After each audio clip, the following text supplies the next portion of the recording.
Hey everybody, it's Comics Cast Let It Out, and we're back after a 3-week hiatus, and we're all amped up and ready to go. But we're pleased to introduce two new things for Let It Out. I have a special guest co-host, and if you look all the way to the far right, we got Rick. Rick, say hello to everybody. Hello, everybody. Happy to be here. I absolutely am excited to be here, and both Joe and Jerel has been really approaching and welcoming, so I'm happy. Are you happy, Jerel? I am happy. I am so thrilled that you're here. And Rick brings a lot of experience, a lot of knowledge, a lot of wisdom, and there's going to be a lot of humor and comedy, I think, that's going to be added to this. From who? To Let It Out. I guess that I let the cat out of the bag. I thought it would be you, but maybe I'm wrong. It's going to be a dry show. I don't know, but but Rick, I really I'm happy to have Rick here, and I think he's going to bring a new element to the entire show. And the second part of it is our featured guest. We got Jason Flowers. Jason, say hello to everybody. Hey everybody. Jason Jason is super talented. I'm doing fine. Hope you're doing okay too. We're gonna delve into the creative genius behind a lot of fan art that we're going to show you, and some exciting original characters and IPs that Jason has already garnered a lot of following on his own Facebook page, Instagram, etc. Now, that being said, check out the ticker at the bottom. If you look at that right there, it basically shows all the ways that you can get in touch with Jason, where you can see his fantastic artwork. Check out his Instagram, and I think there's a big cartel there. So if you want to buy some Jason Flowers merchandise, you know where to go. Right? Merchandise. All right, so we just want to dive right in. So what I would like to do is just open it up. Rick, let's go ahead and let Jason tell us a little bit about himself, and while he's talking, we'll isolate his face so everybody can get a chance to look at him, and then we're going to go to some of his pretty face. Yes, his pretty face, and then that way he can see. We can also show a sample of his artwork. So, Jason, tell us about yourself. So I love draw comics. I'm a big comic book fan. I've been making comics since I was a little boy. I remember the first time some kid brought some comics to daycare. I was one of those products at daycare, and he had some Wolverine Mark Silvestri comics, and that was it. I knew I wanted to draw comics and make my own stuff. So ever since I was a little boy, I've been making my own comics. So I've moved my way up to being published through a lot of indie avenues, also self-publishing, and I've done some work for Caliber Comics. I've gotten some stuff in IDW, Image, Upper Deck, Topps cards, stuff like that. So been a little bit all over the place, but getting to do art full time for 8 years, and can't complain.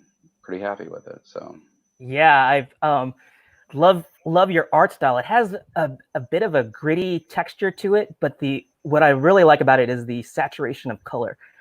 You really that's one of the identifying things that I as soon as I saw it, it has that really, it's polished yet it has a grit to it. And yeah. I don't know, is there a way you would like to describe your particular art style? It's one of those things where I draw all over the place. Like, I'm a huge Frank Miller fan, Lee Bermeo, Mike Mignola, Kevin Eastman. That's a great list. Yeah. And you can see Jason Sean Alexander, Bill Sienkiewicz, that kind of stuff. But sorry, Rick, go ahead. And you can see all those names you mentioned, like being inspirations of your art. But not only that, but you made all those styles into being your own, which is really great. I really like what you're doing here.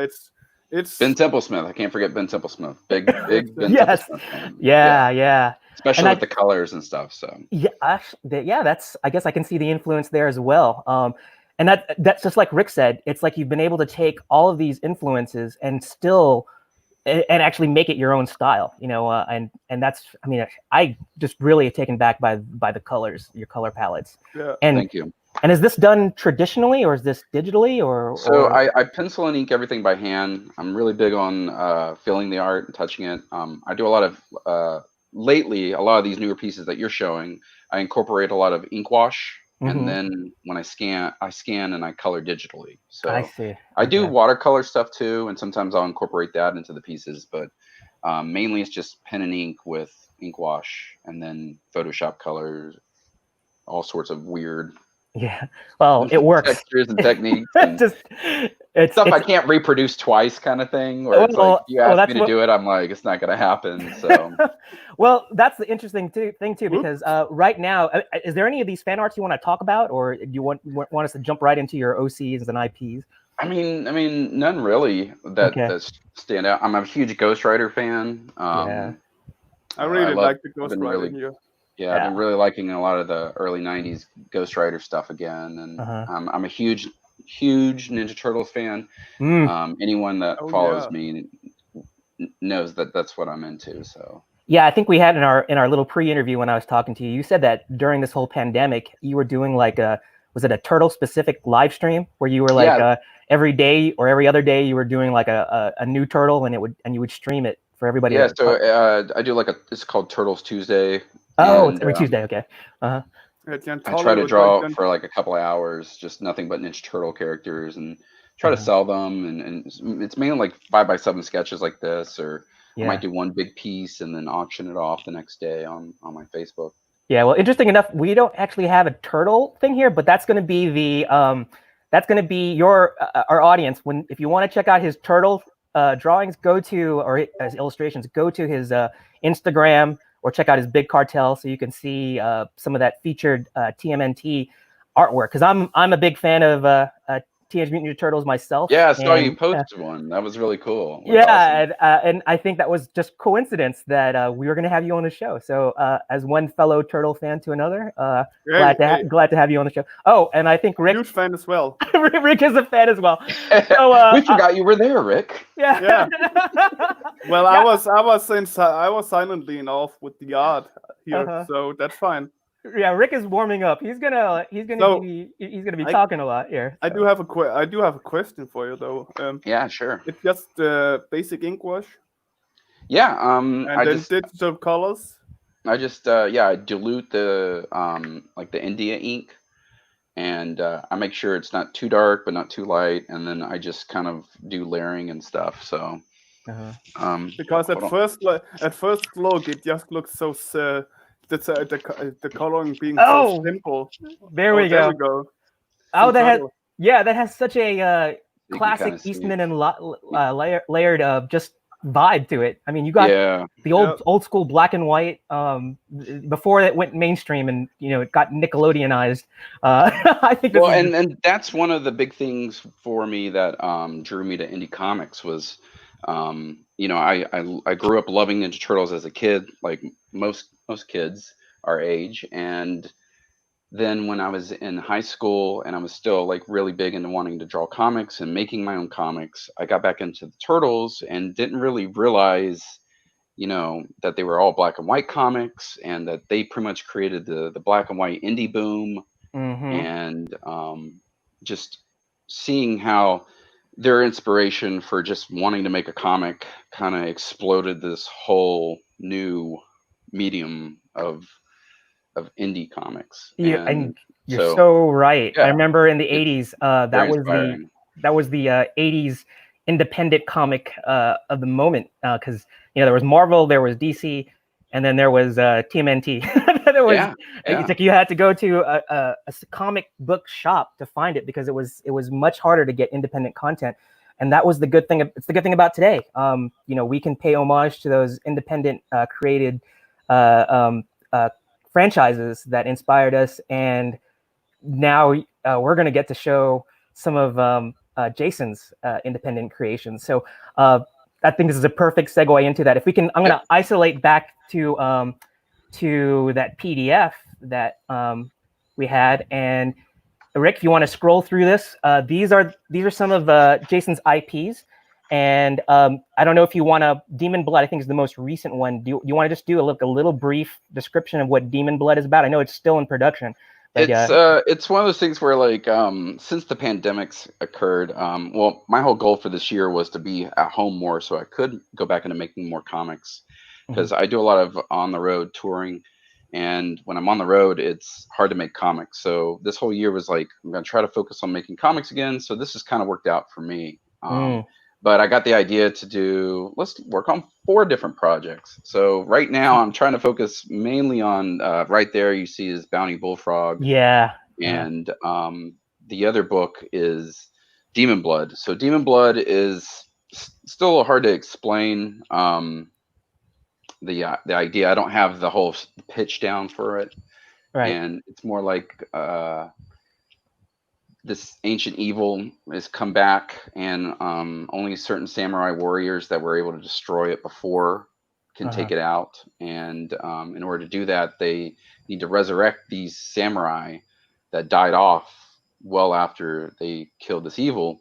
And in order to resurrect them, they need the blood of specific demons. So hence demon blood. Intriguing. So I was looking at this particular sequential that you did where it has the, I guess this is is it a futuristic samurai, and he has those are the souls, the demon souls that he's been gathering.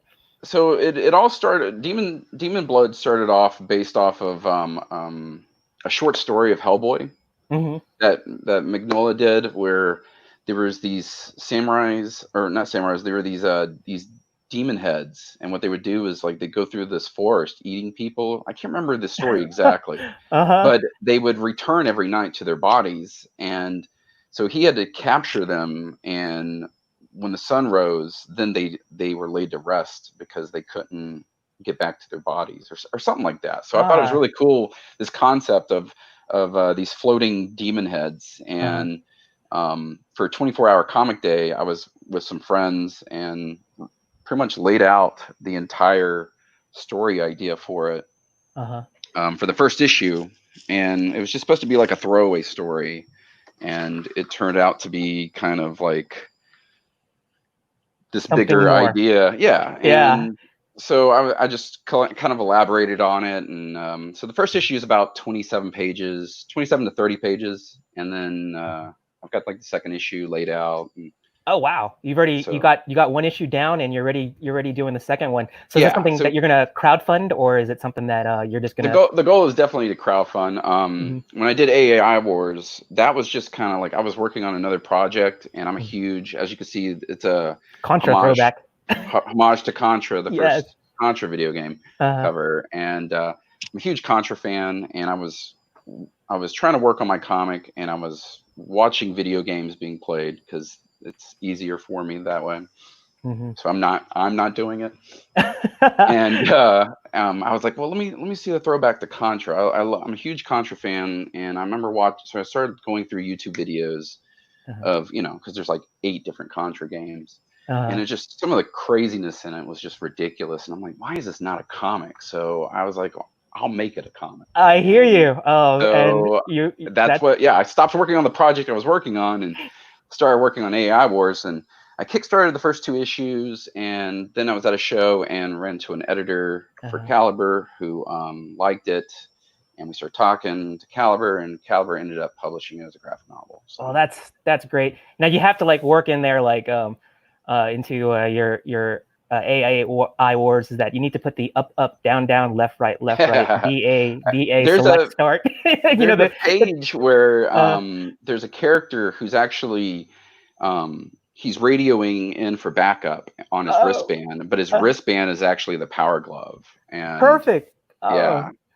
So that's a nice Nintendo. Nice little Nintendo reference. Yeah. So in issue 2, you got to like work in like maybe there's a bomb that's going to go off or something like that, and the code for it to disarm it is the code that I just told that we all know. I might make that a discount code to get the book. That's not a bad idea. Okay, so you guys heard it first. Jason's going to do issue 2, and maybe there'll be some sort of discount. It's already completed. Issue 2 is done? Yeah. Oh. The graphic novel is all 4 issues. Oh, great. And how fast you done this? I was working smaller to work faster, and I probably got like a book done every 2 to 3 months. That's incredible. Wow. And that was like writing it, Yeah, drawing so it, inking it, coloring all it. all this is all me. Pencils, inks, colors, letters, writing. Uh-huh. I do it all. So Okay. Well, AAI goddamn. Wars is about Yeah, let's go. Let's scroll down. Oh, I'm going to sorry, scroll. go ahead. No, it's okay. Let's scroll down to the bottom, Rick, and then the last two. And Rick, I don't know if you can zoom in to the sequential, which is the one that's right above it. I don't know if you can. And go ahead, Jason. Let us know a little bit more about AI. So I just sent you guys that one because that's just a collage of just random different panels throughout the series. It's 4 issues, and it's called AAI Wars. So we download a signal from outer space that turns out to be an alien virus that takes over the world's technology. So these creatures download themselves into our world, and then they rebuild as these artificial, like spider-like creatures. Oh, so wow. instead of just an artificial intelligence we're fighting an alien artificial intelligence, which is AAI Wars. So brilliant. I love the whole premise of it. It's sort of like intergalactic COVID. COVID, it really is. So I thought it was cool. I was like, well, what's the fastest way to disarm us? It would be to tell us give us a signal, but really you're giving us a virus that will pretty much inhabit technology. So wow, I think somebody should tell NASA about your story premise, because I could see that, like, actually, me being a big believer in aliens and stuff like that. And Rick, I'm waiting for Netflix. So. Yes, right. This would be perfect for it. I mean, it has a nice. Again, I can't get over the colors. That green, it's the greens and the contrasted against the oranges and reds. Just brilliant. I love the storytelling here. Thank you. Yeah. The idea is it revolves around this character, Lieutenant Kingsley, and what happens is these creatures, you find out, are trying to merge their DNA with our DNA so that they can survive. So they're world jumpers, and once they use the resources up from one world, they jump to another, and so they pretty much do test subjecting on the humans to see like whose DNA can merge, and hers happens to work. So they need her in order to splice her open to use her DNA, since it's managed to mix with theirs. And wow. So it's like this is the end of the series, and volume 2 that I'm working on actually will be like short stories, kind of like Tales from the Crypt anthology style of like expanding the universe more and getting different soldiers' views on what's going on during the war while everything's going on with hers. So yeah, I totally get this because I'm a big fan of what was that movie, Oblivion, and with Tom Cruise. Yeah, that's a great movie. There's like shades of that in this, but the whole like human DNA, alien, DNA splicing with alien DNA so that it allows them to do world conquest. Great angle. So Thanks. Anyway, our audience, please check that out. Now that last frame that we saw here, and actually it's right now on Jason's art cam. This will be a perfect segue into our first drawing challenge, or live drawing challenge that we're gonna do, which is we are gonna draw Lieutenant Kingsley. Is that correct? Yes, Lieutenant Kingsley. Yeah, that's the character there on the left-hand side with the patch. And as we start drawing, just want to like give just a heads up to our viewing audience. We're as a part of like the other mix-up things or things that we're going to try and spice up or let it out. We want to encourage our viewing audience to draw along with us. Now that you get to see Jason's OC here, his Lieutenant Kingsley. We want you to maybe draw along with us if you feel so. And at the end, or actually just in the chat comments, let us know that you're doing that, and post in the chat comments your art as you complete it. And at the end of the show, hopefully we'll get a lot of people that are drawing along with us, and we're going to get to see different interpretations of Lieutenant Kingsley, as well as the special art challenges that we're going to do that Rick's going to be introducing. So oh yeah, and I got a good one this time. Okay. But yeah, as to finish up what Jerel said, if you're gonna join this and you are able to finish up, or at least somewhat finish up. I mean, not all artists are the fastest, but right. Something was sharing. Not only will you have the option of being shown the art here, but you'll also be part of the last 10 minutes of the show. Exactly. Perhaps even asking Jason Flowers questions. That Yeah. is how we decided would be the best idea to engage our audience more. Also, be sure to read the comments, which I've been following along. Top of the afternoon to you, Phil Leon. As an example, Joe Tolle was going crazy, having fun with it. Yeah. So yeah, Uh-huh. draw along and have a chance to join us for the last 10 minutes of the show. Right. So basically, just as you complete your artwork in whatever state it is, just post it into the comment section, and we'll at the end we'll share the link to the live stream. So maybe we can get you, if you have a video camera and you get permission to it, we'll definitely have you here in the last like 10 minutes of the show, so you can ask Jason all sorts of great questions on his artwork. And just to give you a heads up too, Jason, we already know that Jason put together his comic there in like what, 2 months, like 20 plus pages. And so I know that when we're drawing, I'm probably gonna just do pencils. He's probably gonna do pencils, inks, ink wash, colors, and get it ready for digital. You know, all in the same thing. So it'll be published before yes, we're done. exactly. So we're in for a treat. So let's have at it. Rick, I'll let you be the you can do the running commentary. Let us know how poorly I am doing and how great Jason is doing, and we'll be able to like look at our art as we're going along too, so you can see the creative process that's going behind it. So and Rick, just give us you can be the timekeeper. What do you say? How long? Let's say it's 1:22 right now on these. Let's give it let's start with 15 to 20 minutes, somewhere in there. See where it goes. We'll just do some, like I said, running. Then. Yeah, we'll do some. Go. Yeah, okay, good. And we'll just do some running commentary. And Jason, feel free to tell us a little bit more. I don't know if you want to multitask here, but if you want to tell us a little bit more about Lieutenant Kingsley, like maybe tell us a little bit about her eye patch. Like, what exactly does that mean? Or what is that from exactly? So yeah, it's hard talking about certain things without giving too much away. But yeah, you learn a little bit. You learn a little bit about who she is and why she has specifically that eye patch. But yeah, she's just a survivor of this war, and it's just been going on for a very long time, and they don't know what year it is, and her team just kind of stumbles upon what's going on, the main situation of the war. And there's this mother-like alien, and she wants Kingsley, and it kind of explains in the book that she's the key that's keeping this alien race from taking over our world. And so it's pretty much up to her to stop this, and if she doesn't, then the whole human race fails, and if she does, then they survive. So it's kind of like a do or die kind of thing. So right.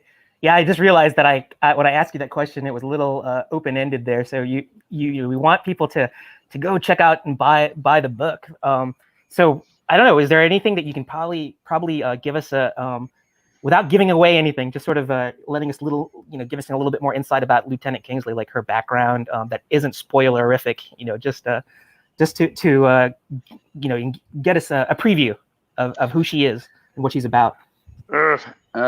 I'm not really, unfortunately. I hate to say it like that. It's one of those things where, if I say too much, it's pretty much everything telling that happens the whole in the book. Okay. But I'm pretty cut and dry with a lot of my story. She is single. Okay. But this does take place about 40 years into our future, so. Yeah, but I'm getting you to spill the beans anyways, because is she American? There we go. Yeah, she is American. That's a very good question. Okay. I gave her so pretty much her costume is just again this is a whole not only love tribute to Contra, but anything and everything that's from the 90s. So I gave her giant shoulder pads. Yeah, I noticed that too. Like Cable, and big giant. It's just a throwback to like anything like 90s comic reference too, because I grew up in that era. of those comics were, you know, Rob Liefeld and Todd McFarlane with the big cheesy giant over exaggerated guns and costumes, and I was like, you know, why not? The good Why old not days. pay homage to all that stuff? So that's pretty much why she looks as ridiculous she does, at least in the first 2 issues, and then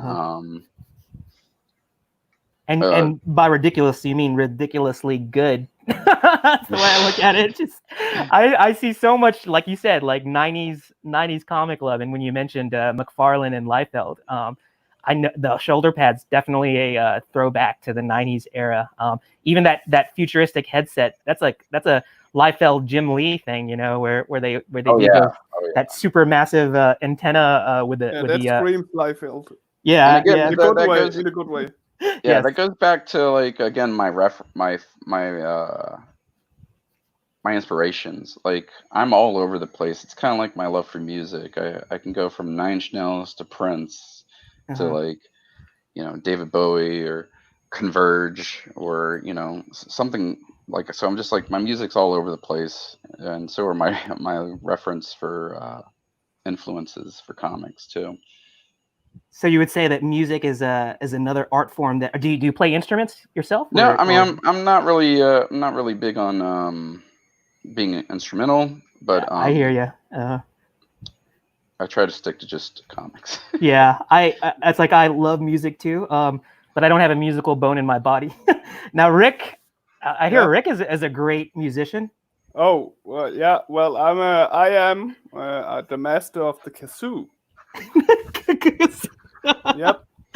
No, don't laugh. It's a really hard instrument. Don't laugh. I'm laughing in a like a supportive way that, you know, this is something. I hope so. I hope so. Because guess who's not gonna get a serenade from a kazoo from me today?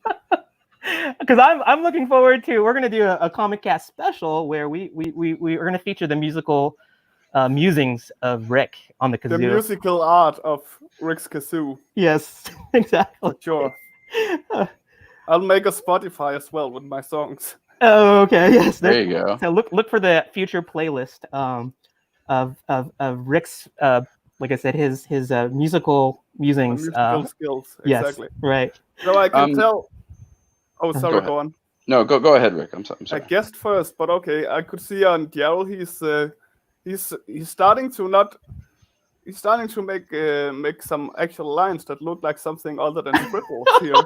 I gotta put something down. I'm not as, like I said, I'm not as talented as Jason here. So come on. I mean, both of you are equally talented. There's no reason to put yourself down just to put our guest up. I think both of you in your own rights are equally talented. I love both of your stuff.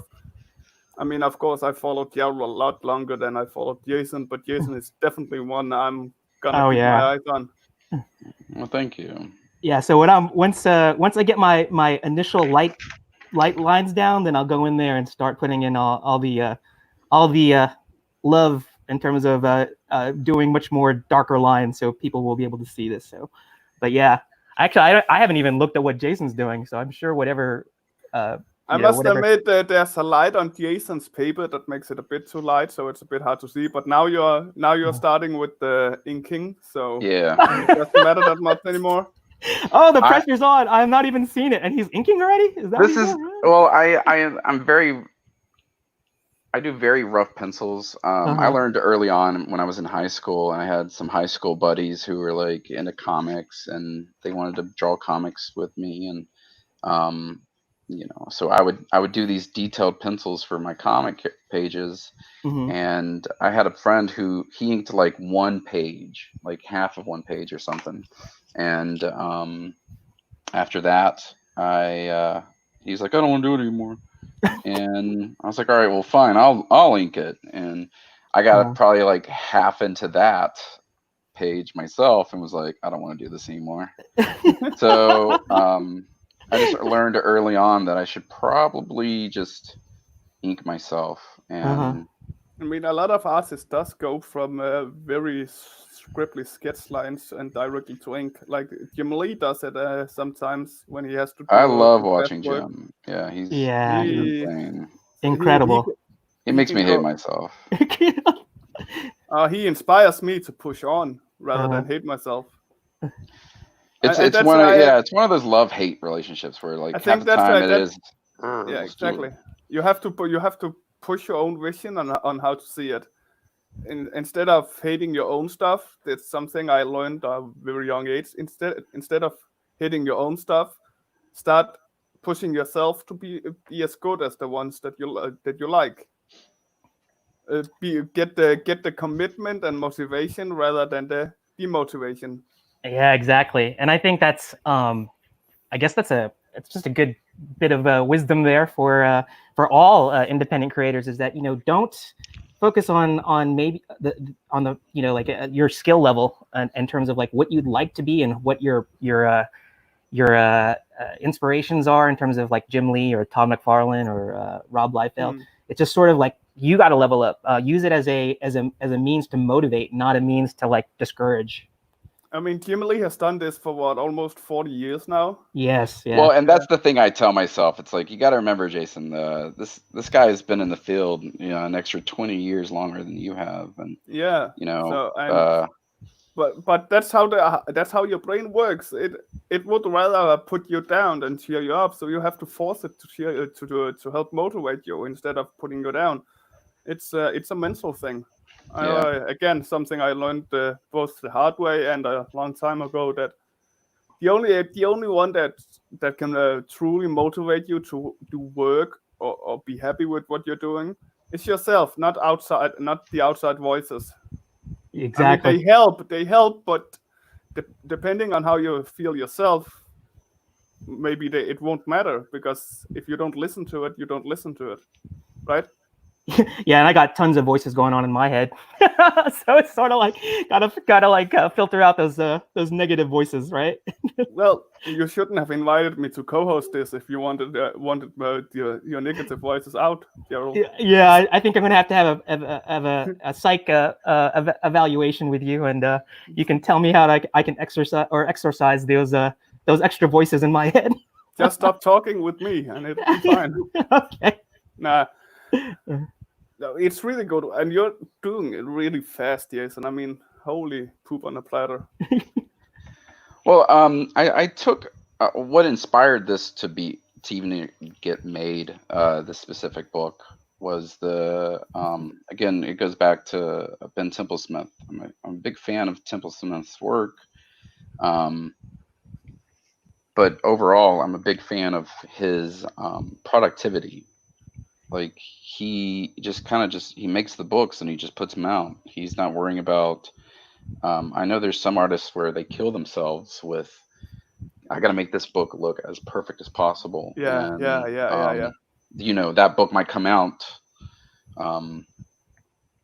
like 2 years later. So it's like you're waiting 2 years for one comic. And I don't know that people get busy with certain things, but those people who like just really focus on trying to make the best book each time, and you're just waiting, and it looks fantastic when it comes out, but they're still not satisfied with their work. And there's a lot of times where I look at what I draw and I like it, and there's a lot of times that I look at it and go, well, I could have done better here, and I just take that and try to apply it to the next time I draw. Yeah. Not so much focus on what I did wrong and trying to redraw that 8 times. Just take that and move forward. I completely agree, and that's also why we see in the bigger companies right now that there's a lack of really, really great artwork. I'm not saying it's bad. I'm just saying it's not that top level that some people would come to expect. But you can't do that in that matter of time when you work for like Marvel or DC. You can't make that kind of art at that short of a time. You get there. Right. So you can only get what you have time for, and most of name an artist, comic book artist that's 100% good at anatomy or does everything right. you can't, because those are easily forgotten if there is anyone, because those are not the ones that stand out. Those that stand out is those that makes it pop a little more than it should do, makes it stand out a little more than it should do, like a Robert Liefeld, for example. We will talk about him forever, even though his anatomy sucked. You know, yeah, you But know, we will talk about him really, forever. you know, there are things where certain pages or certain things you look at and you're like, whoa, what was he thinking with that chest being this far out? But you know, there are quite Captain a few America. pages. Yeah, the Captain America. But there's a ton of pages that I look at and I'm like, this is really good. Like, I don't know why people are really giving him so much shit. His designing is quality. Yeah, his designs are really good. And I mean, the guy created Deadpool, right? Deadpool, Cable, Domino. Yeah. And Shatterstar. I think that's the thing too. What we were talking about, productivity, that Jason talked about, is that I think with independent creators, that's something that is, I think is an onus on them. They have to, in order to like, it's one thing to do a really good product, but to also be able to, when you get that good product, to be able to put it out on time, be able to show good quality, and because that's going to be the defining factor, is that Right. you want to be able to show that great product, but you know, keep the fans engaged. And if you take, you know, months to put out another issue, there's just too much stimuli out there. There's too many other that you already forgotten. Yes, right. But and I think that's a note. I mean, that's a good point, Jason, in terms of like letting independent creators know that you gotta like put out. You know, I think I always, one of my favorite other artists that does independent content is Jake Parker. He's the founder of Inktober. Yeah. Right, right. Jake's a good artist. Yeah, and one of his mantras is finished, not perfect. Right. Exactly. And that is like the perfect best. That is the best advice I think that any up and coming artist, independent creator, you know, just I think that's just also in general, life in general, is that you gotta just sort of know when, not necessarily to quit, but you just gotta like put the product out there, get it out there so that it can be looked at, appreciated, criticized. But it's like, if it's in the ether, if it's still in your head, no one's ever going to see it. No one's ever going to know what that's about. And Jason also said it, is that he knows that when he finishes his that first issue, he knows there are things he can improve upon, but that's something that he can just do in issue 2 or issue 3. And it's just going to be that constant pursuit of perfection that you're going to get, but at least you're producing stuff, right? Exactly. And that's the thing, is like, of course, I mean, there's certain things that I would love to go back and just, you know, fix, but it's about moving forward, not going backwards. Yeah. And I think that, you know, and again, that's a mental thing that every artist has to kind of, you know, get over themselves, to that hurdle for themselves. It's different for everybody. And I mean, I grew up just doing all this stuff my own. Like my father was very supportive in a very silent manner. Like he would take me to conventions and stuff, but my mother, you know, no offense to her, especially if she sees this, she just was not the nicest person about it. Like I would want to, you know, I can remember going to like Office Depot and wanting to make copies of my stuff, and then setting that up into my own little booklets and stuff. And she'd always tell me like, why do you have to draw that demon shit?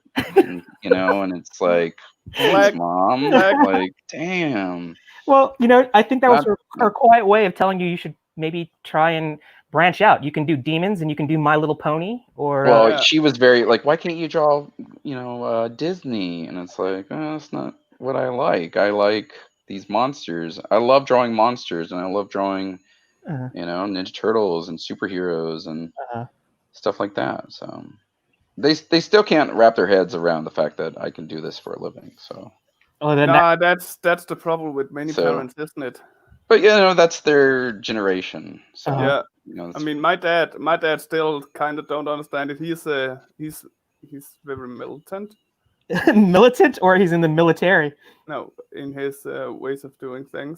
He's militant. Okay. And it helped, and it kind of helped me like push on dedication and had the proper mindset from an early from early on, which helped me a lot, at least. But my mom doesn't understand how I can do this for a living. He says, "You're not eating," because apparently I look skinny every time I see her.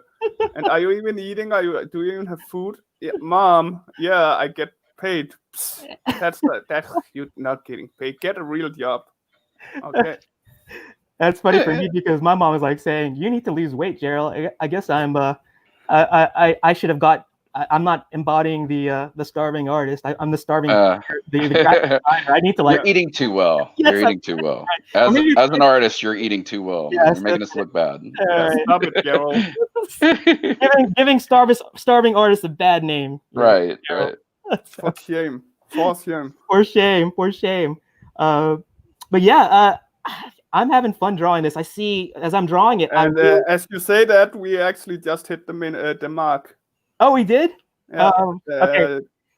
It's 41 no warning? No warning at all? Yeah. Okay. Come on, bro. Let's do 5. Let's get about 5 more. What do you say? 5. You can get 2 more minutes. 2 more minutes. Okay. I'm just gonna darken my lines, and what we can do is that way it'll show up better on camera, and then I'll polish this off later. And like I said, we're going to show these on our Instagram as well as our Facebook, the finished art, or at least a more polished looking art, and that way people can kind of see what we were originally thinking. But I haven't actually looked at what Jason is doing, but I'm sure that it's like way ahead of me. 1 minute to go, guys. 1 minute. And for those watching on and drawing along with this one, remember to post it up. And we will show it at the end of the show. Yes, do that, please, because we really want to encourage audience participation. And like I said, if you have any questions for you too, Joe. You too, Joe. Let's see yours. See what? See Joe's. Joe is doing it. Yes. I don't know if he's doing it, but I'm encouraging him to do it. Well, I think you just called him out. I think that means that he better do it. I'm gonna get fired now. Side note, I think Joe said that it was his son's birthday yesterday. It was. Happy birthday to Sonny Tolliver. Yes. And time. Time? Oh. Stop. That means stop. Jason, stop. Jason. I didn't even finish my gun. I didn't finish the gun. Guys, stop. All right, let's do like an isolation of our unfinished art. Jerel Tolliver's. What do you? Let's go over this one first, and then we take Jerel's after. Okay, so let's. Quick, simple, and easy one, Jason. I do. I outline first, and then I throw my inks and ink wash in. It looks good. It looks. You can tell who it is. It got the basic showings. And let's jump out to Jerel's now. Yeah. So I didn't get as far along, but I think there's something there. Hopefully. Dude. That Not enough awesome. gun. Not enough gun. Not enough gun. 5 out of 10. Yeah, I need to like put. There's supposed to be a gun on her, like slung on her shoulder, which I didn't get to, and but that's going to be something I will do in post production. So it looks good, man. It really does. Thank you. I mean, considering this is 20 minutes plus a little extra. Yeah, this is really good. I think what is it? Rick is going to add a new time crunch element to this whole thing because in previous shows we would just keep on going. Well, I was told to keep you on time, guys. Yes, you definitely were. And I think it's also because Rick is just super excited to introduce his challenge. So I think that's more about. I think you're equally. I think that's the true reason. He just wanted us to stop so he could do his. No, I would love to see you go on, but you said 20 minutes. Yes. Okay, so rules. You know what? I'm gonna actually say, Jason, do you want to like go straight into the challenge, or do you want to like maybe spend a little bit more time? Let's spend some more time. Let's talk. You want to do a little bit more time, or do you want to go straight into the? I'm here to hope very and have fun. Dissatisfied. I need like. You want something new? No. I need a little more time with her. Like. Okay. Yeah. So Rick, 5 more minutes. 5 more minutes. Let me 5 more minutes. So again, our audience, please, if you're watching it and you feel so inclined to draw along with us, we would love to see your artwork. So please submit your artwork on the stream, and we will feature you at the end. Oh, I'm just being told it can't be posted to the feed pictures, but we're already getting a few good ones in. I'll quickly grab those and share them later. Yes, what we could do is, depending on how many people do respond, we can actually we'll send out a StreamYard link, and people can come on live, and they can talk to Jason, share their art on their screen, and it'll just be another interactive way to get in touch with our independent creators and Comics Cast. Yeah, and our viewers, of course, as well. We want to engage everybody here. Exactly. And exactly. have as much fun with it as possible. And yeah, I got them ready for. Oh, you're already queuing them up? How many responses have we gotten so far? 2 so far. 2 so far. Okay, that's 2 more than I was expecting. So I'm already happy about that. That's 7 more than what I was expecting. Nah, I kid. Good work. Yeah. So give us the 2-minute warning too, to let us know, Rick, when we get there. Oh, that was 2 minutes ago. Oh no, I kid. I'm watching the camera now. Oh, okay. Oh, so, wow. I'm watching it. Jason is gonna keep you honest, here. So. What do you mean, keep me honest? I'm always. We just caught you there. We just caught you. So yeah, you've been doing this for 8 years professionally, or did you just start 8 years ago? I've been drawing comics since I was a little boy in daycare, but I've thankfully been getting to do this full time for the last 8 years.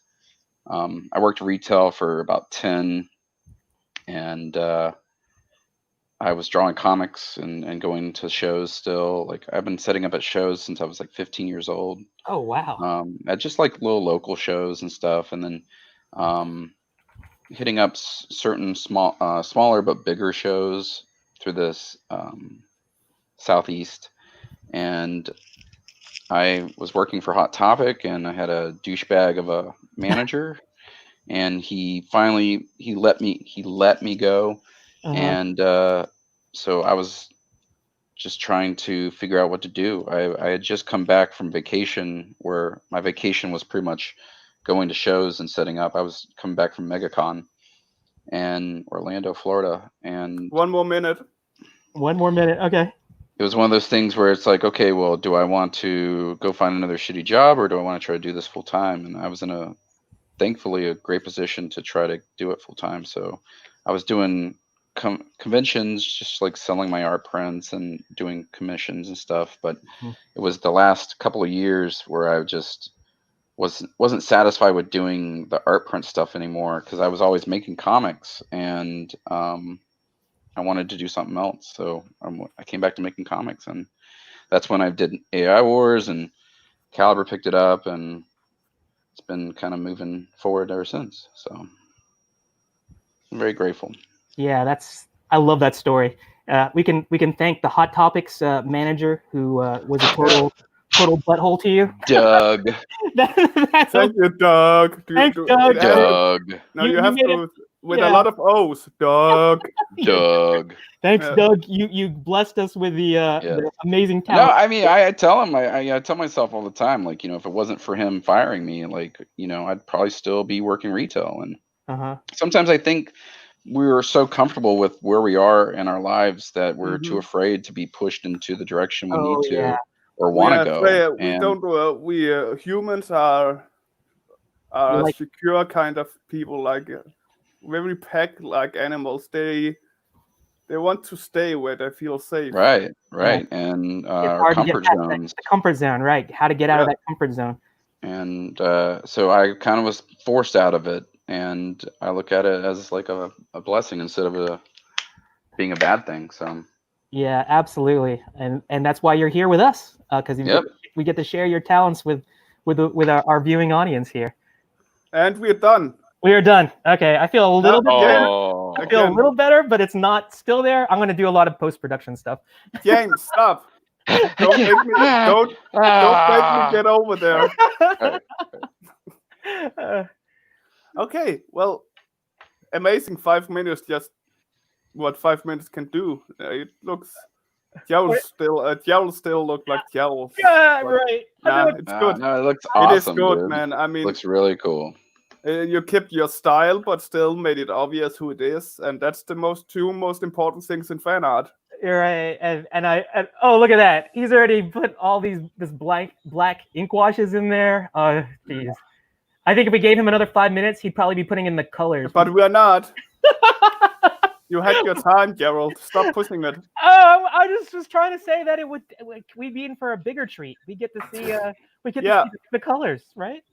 Of course. I mean, I would love to see how he does the colors, but we'll say that.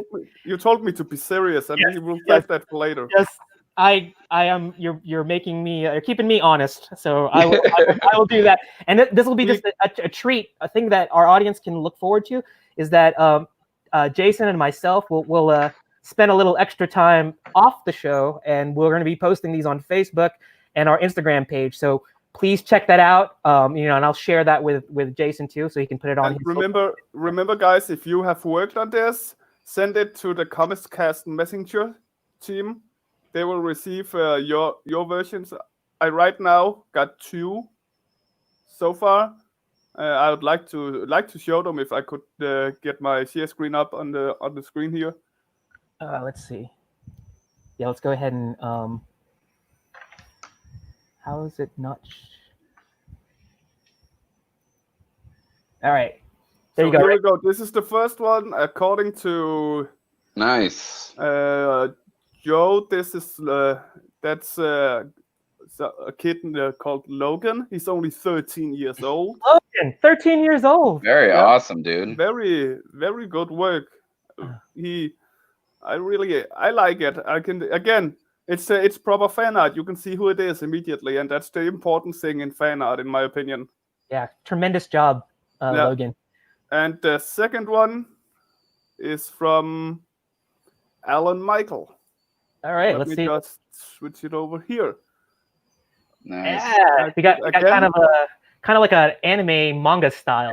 Yeah. I was about to say Teen Titans Go, cartoony kind of feel. I guess in the good way, of course. I mean, there's nothing bad about it, and I like the style. It's very simple, cartoony, really fun, and you can again see who it is. Yeah, absolutely, fantastic work. Yeah, hoping that we'll get more. Great job, guys. Thank you for drawing her. I think it's awesome.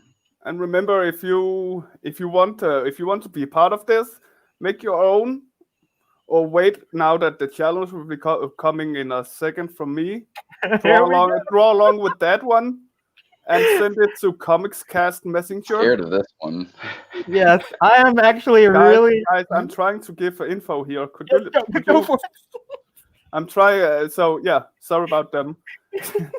Send your artworks that you have been doing on the stream here. Send that to the Comicscast Messenger 10 minutes before the show's over, and we will show the art.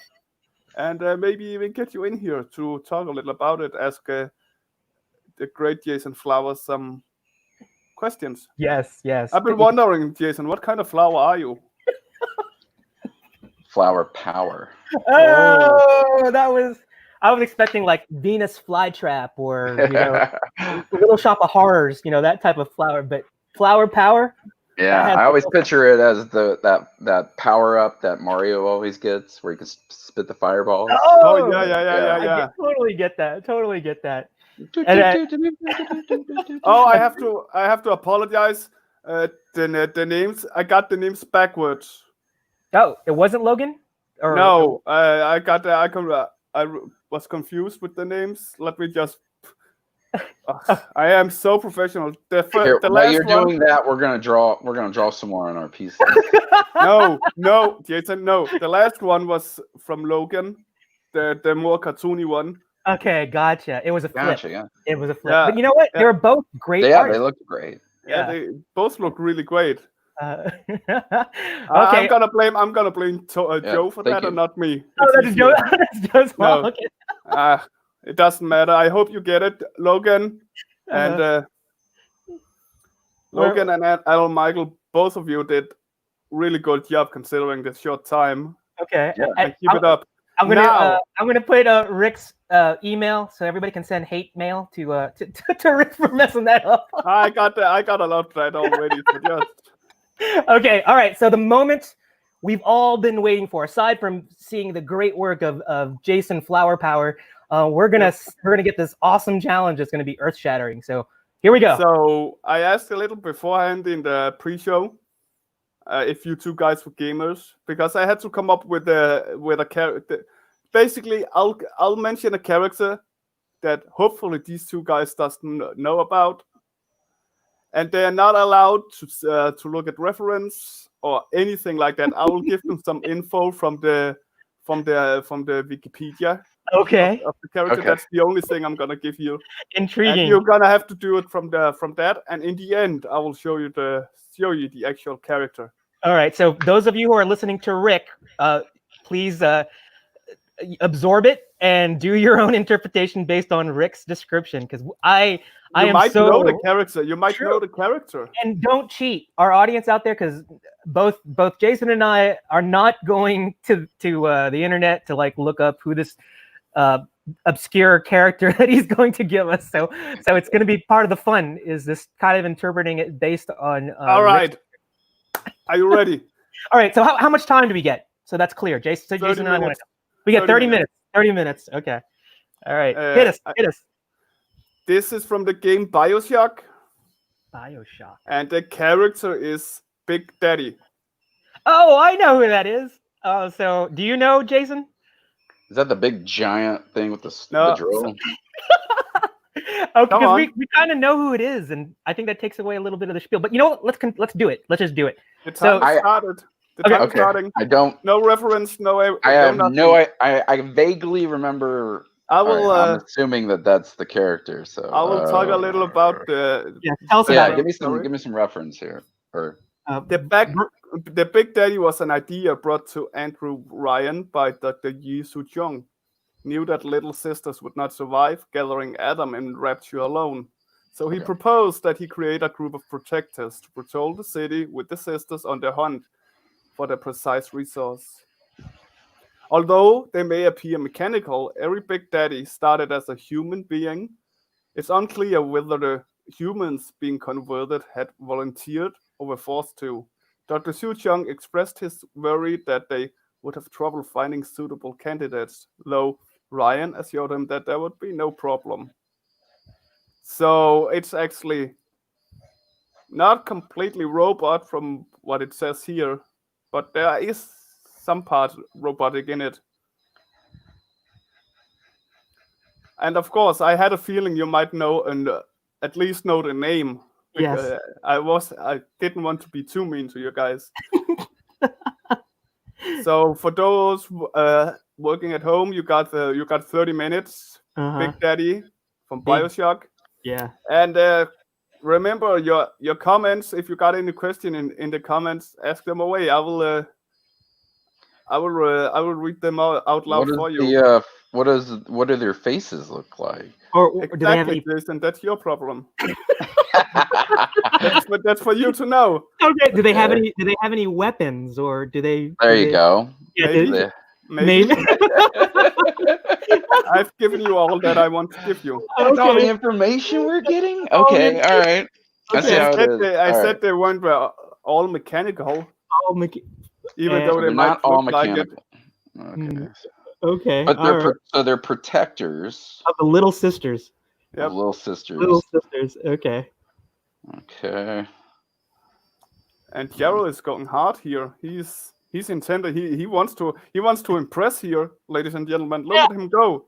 Well, look at him go. I think the bar was set by Jason here, and I got to at least tighten up my pencils more, because Jason is like, he was doing ink washes, and I have no doubt if we had another five more minutes for for his Lieutenant Kingsley, we would have seen colors. I think colors would have. Sure. I'm pretty sure that was his next step. Yeah. So I got to at least tighten up my pencils so I don't have to hang my head in shame and cry on my pillow tonight about how pathetic an artist I am. But what's funny is I talked to this one artist once, Trent Kanuga, and I love his art. Yeah, big Trent, and he was another inspiration growing up too. Was the fact that here's this kid who was suddenly getting his comic published at 16. 16.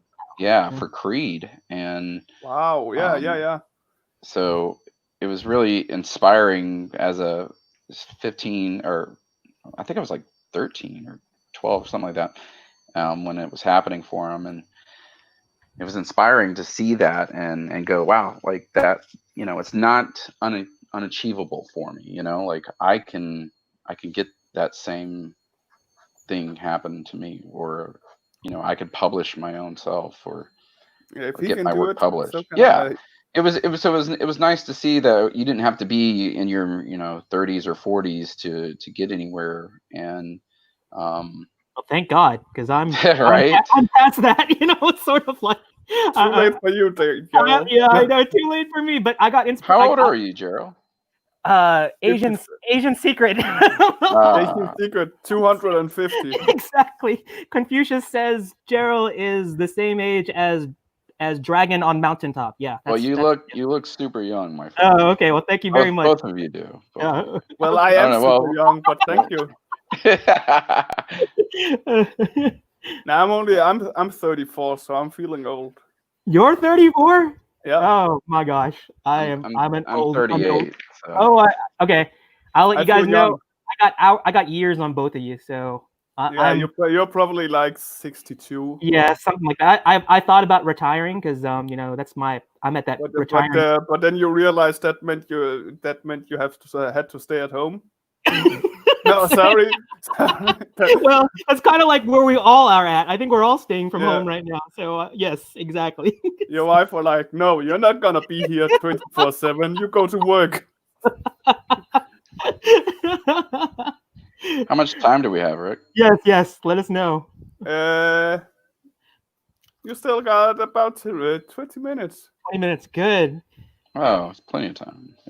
Give or take, yeah. You're already inking and everything. What? Jerel is still fighting here. What seems to be I was gonna say a big vibrator, but I think it's gonna turn into a drill or some kind. It is a drill. Thank you. I'm still it. working on it. I'm still trying to. I apologize for the young viewers. Yes. Yeah. Oh, but what I was saying was when I met Trent Kanuga. You were talking. One of the things he told me, I was like, I was just praising him about his work, and I'm just like, oh my God. And he's like, look, it's just smoke and mirrors. It's just, he's like, what I do is just smoke and mirrors, and it kind of let the magic go a little bit. But I see it more now. What he's talking about, it's just how you do it. Just little different techniques that make it look like you're further along than you are with the piece or whatever, and that was just what I was trying to get at was this is just smoke and mirrors, guys. Yeah, I was gonna say that's a really good smoke and mirror. It's like you do a good job with your smoke and mirrors, Jason. So. It's just years of looking at lighting and dark and shadows and trying to play with that stuff. He is right in a sense, because it's sometimes for some artists it's not the important thing what they do draw, but what they didn't draw. If that makes sense. Right. Yeah, creating something out of pure nothing, like what's on the blank rather than what's the colored. Yeah, look at that. Some deep thought there from Rick in terms of like how to think of your drawing or when you're working through it. How some people use silhouettes just to show everything is just amazing to me. Yeah, I know, and it's like some of the guys that do really as few lines as possible. Like I think Chris Samney is a really good example of just using positive and negative space to like Exactly. to show to do a composition. And I'm one of Like those guys.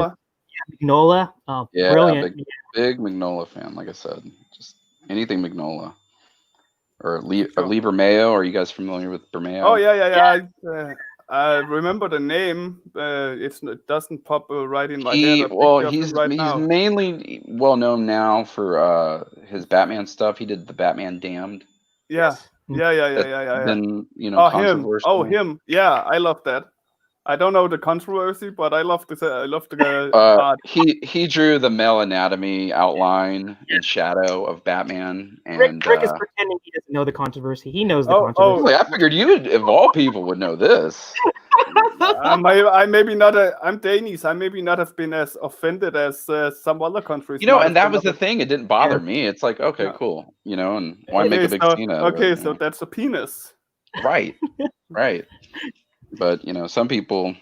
Yeah, some people went off the rails. They can't handle that kind of stuff. So I believe that's politics talk for another show of ours, Artist Roundtable. Oh yes, I think we're gonna have to.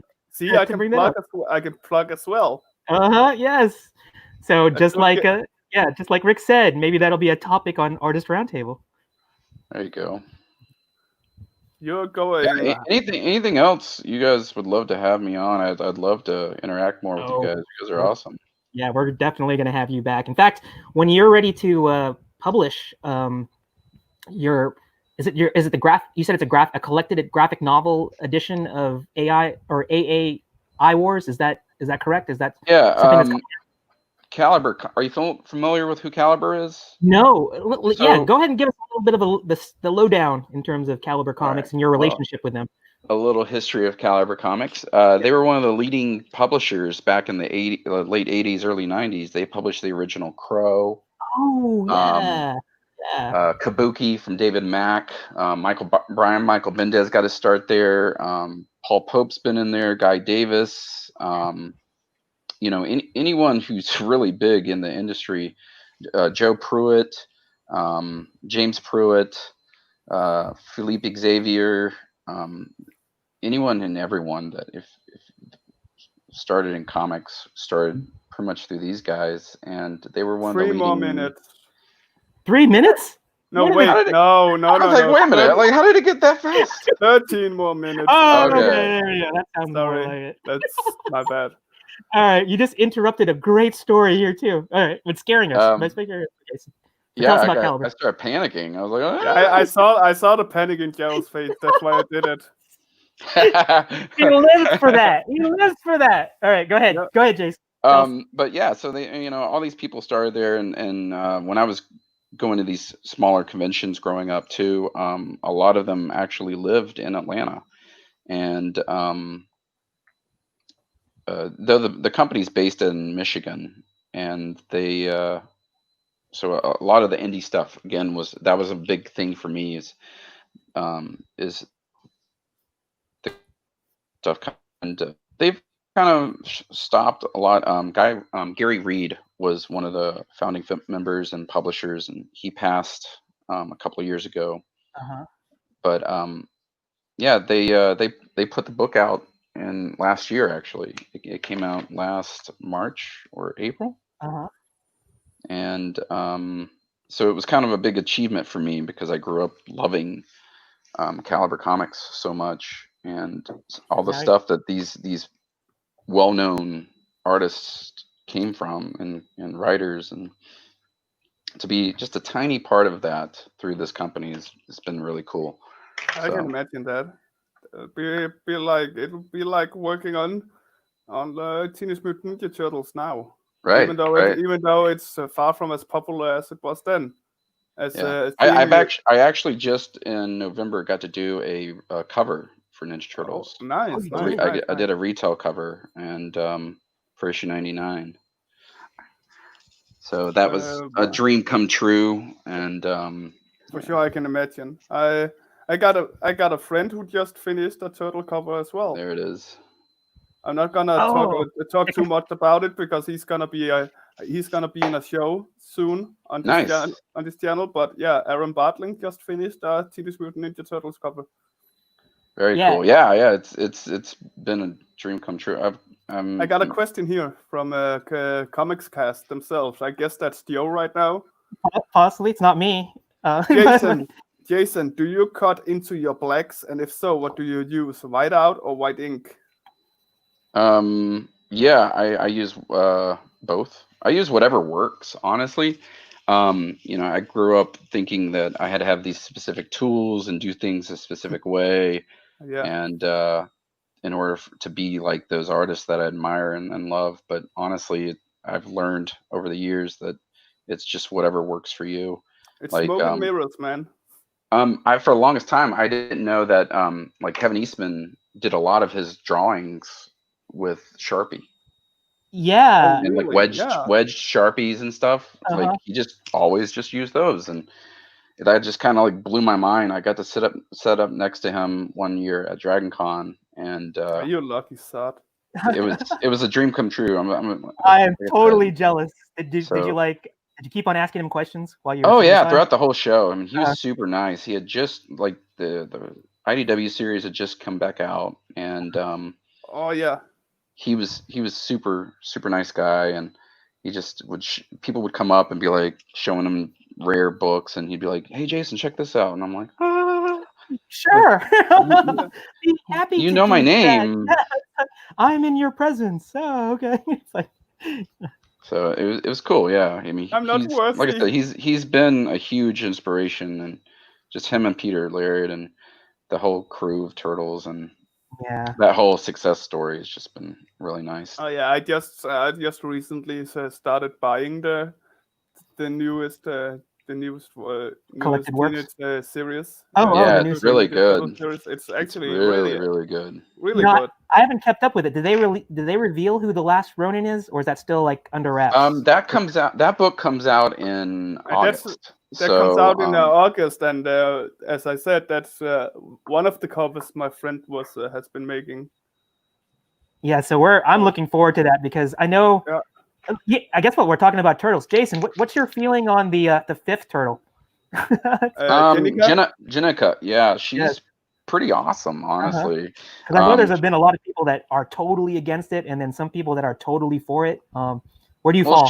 She was human first, and at least in this series, and then she became. She was an assassin for the Foot Clan, and then she kind of turned good, and they were protecting her, and she kind of mutated. So it was really cool how they went about it. But I like her. I think she's awesome. I had a buddy who messaged me and was like, hey, what do you know about this fifth turtle? And I was like, he looks really cool. And I'm like, well, he's a she. And, yes. He's like, no, the fifth turtle. I'm like, yeah, that's a girl. And he's like, no, the yellow one. And I'm like, yes, a girl. That's what I'm talking about. Yeah, yes. like it is a female. But so I think that kind of blew his mind. I don't know why, but I like her better than Venus. So you like it better than who? Venus was the fifth turtle. Venus, who was the white fifth turtle on she on the TV show. Oh, the next mutation. We never had that in Denmark, so I missed that completely. They have it on the US version of Netflix. I don't know if it's on. No, it's still, we have it, but it's region based. Yeah, that's right. So guys, it's weird how they do that. Guys in the comments, what are your feelings of the new turtle? Let us know. Oh yes. Join us in the conversation here. Yeah, if you have strong feelings, audience, please let us know. If you like Jenica, is that her name? Yeah, sort of like if you feel like that was a good move, a bad move, a PC move. I don't know what it is, but I actually think that she was a nice addition. I think the Turtles need to have like that little bit of that mix up. I mean, it helps build the story now. Yeah, it really just kind of like came out of left field, and with them doing that with her, and I think it's just well written and brilliant move by Kevin and Tom. It helps keep the now 100+ series fresh. Yeah, I know. I mean, that yeah. the series has been around for so long. I mean, we were talking about the comics being in the 80s, and if you think about that, it's just amazing that franchise has stood the test of time and in terms of new generations of Turtle fans. Well, 73, I think, was like the longest running Turtle book from Mirage. Yeah. And 73? yeah, Oh, because wow. the first Longer than- volume ended in like the 60s, I think, issue, or the late 50s, no, 60s. And then they did a volume 2 of Turtles, and and then a volume 3. But yeah, this was the first series that's kind of like surpassed that. So someone from the Indie Comics cast says the new Turtle is badass. Love her over Venus. And I've never seen a Venus, but I've been told that I should just be happy. I should just be happy that I haven't. Which You know, it's definitely a cheesy series. You know, it's very like kid friendly. You know, in the basis of like Power Rangers is what they were kind of going for. I think Saban even was the company that had put it out, but it definitely wasn't. It wasn't the Turtles that we grew up. It wasn't a good Fifth Turtle, and it kind of put a rift between Kevin and Peter. Oh, really? Because Kevin wanted the Fifth Turtle, and minutes. Peter didn't want the Fifth Turtle. They had always talked about keeping it the same. And yeah.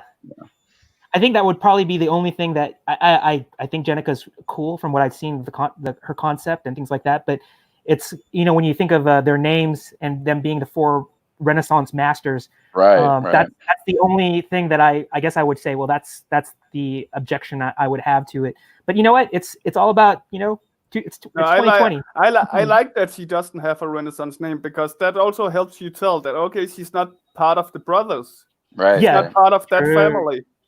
True. It helps separate her. Yeah. But to go to change paths a little bit there, the whole Ronin thing is it looks to be really cool. That comes out in August, and I'm intrigued to see what they do with them. Just the cover that been shared from Aaron Bartling. It just sets up more questions than answers, the way he's made it. Yeah. Well, I think that's what makes it for an intriguing story, right? You know, because they haven't really announced who she is or who the character is, so no one knows offhand if it's, you know. Well, let's either of the 4 brothers. Let's spend the next 5 minutes discussing a little bit. Also, you guys in the comments, let us hear, who do you think those who knows the upcoming story? Yes. Who do you think the last Ronin is? Who do you think the last Turtle is? Jason, start with you. I think it's Mikey. I'd love for it to be Raph. I'm a huge Raphael fan, but honestly, I think it's Mikey.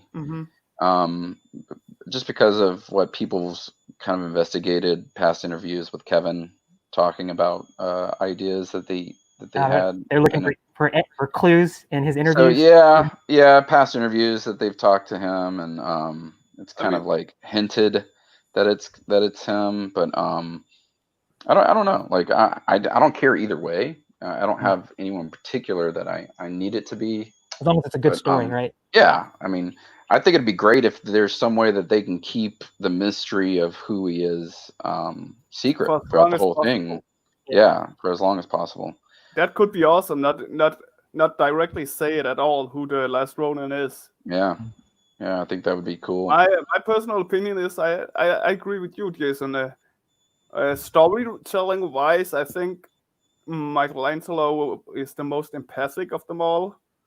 So have him as being that and still grieving the loss of his brothers and fighting that mentally while still trying to keep New York safe for like Purple Dragons or whoever is fighting them.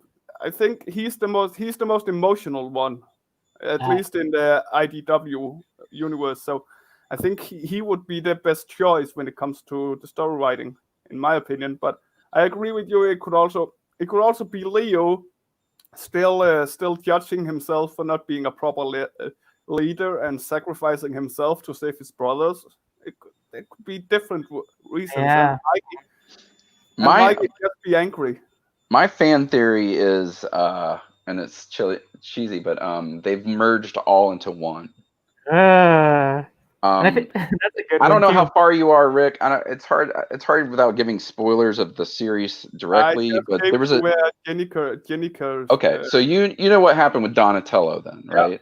Yep. Okay, so it's kind of like that, where if they could do that with Donnie, what if they all did it to one turtle? Mm-hmm. So they all kind of merged into one, which would explain why he can hear voices.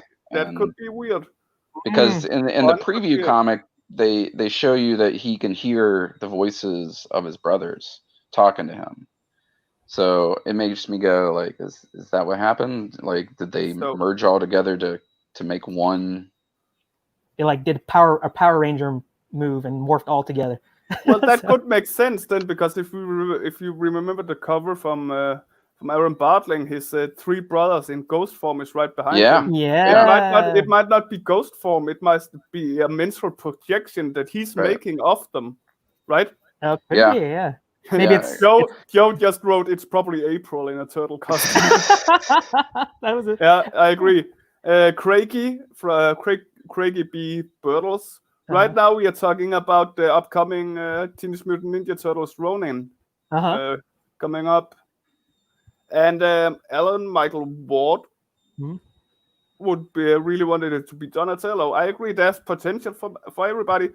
And I actually allowed you to draw a little more than you should, guys. Oh, he's giving us permission to draw more, Jason. No, I already did that. I already gave you. Oh, you did? Right. Okay, all right. So, no, pencils down. Oh, it is pencils down? Yeah, that's what I said. I thought you were Can I sign it? Let me sign it. Yeah, I'm pretty much done. I've just been kind of like playing around with it. No, you're not allowed to sign yours, Jerel. Well, I'm not worthy to sign. That's not signing. That's finishing up. Stop. Okay. Jerel, stop. Pencils down. Okay. I'll call your wife to go in and stop with your stuff or something. Well, you could be calling no one because there's no wife in this story here. So. Yeah. My bad. Right. Yeah, but anyway. Yeah, sorry, Alan, but we only had. It's been for 30 minutes. I'm not even lying. Okay, that's fine. He's keeping us honest. If you drew along, send it to the comics. Send it via DM to comics cast. I just click the name. Does he have tubes coming out of him? I don't know. Not for you. Oh my gosh! Look at what Jason I tried did. to just drawing him from memory. I don't remember what he looks like. What do you? Let's show yours first. This is Jason's. Oh. You had this in your back pocket already, right? You didn't do this live. This was already done. No, he did that live. I followed along. That is amazing. That's really good. Look at those water effects. And you did this all in 30 minutes? I am totally in awe. Stupidly good. Thanks. Exactly. Thanks. Let's look at Jerel's. Oh, no, let's not look at Jerel. No, Jerel, I want to see. Move your hand. Love it. I like that as well. I mean, it's really impactful. It's really good. I love the face mask part. Yeah. Yep. I don't know. I looked at your ink works and your those water effects to make it. You created such depth and attitude. There's like a story already that's all in there. I mean, it's Yours is Jerel's is like more like if you were playing a street fighting video game or something like that. This was the avatar for the character Big Daddy. Oh, or like the avatar. The fight screen. It looked great though. Are you ready to see how the stains and stuff on them and the dimension of the? It's really good. Both of mask. That mask is awesome, man. Yeah, both of you were really close, but I did. Oh, here we go. Did you take a picture? Show us a picture. I gave you an easy one. Yeah, I got it ready. So let's just pop it over. There we go. Boom. See? Yeah. Can you zoom in, Rick? Zoom in. I can't zoom in. Okay, you can't. Okay. Well, I guess everybody can do a Google search and see. We got the drill hand, he's but got stuff in the background. He does. He has like that. I don't know. It looks like some sort of pressure gear thing on the back. There's like a pressure thing and a pipe. I Looks know. like a pipe coming out of his back.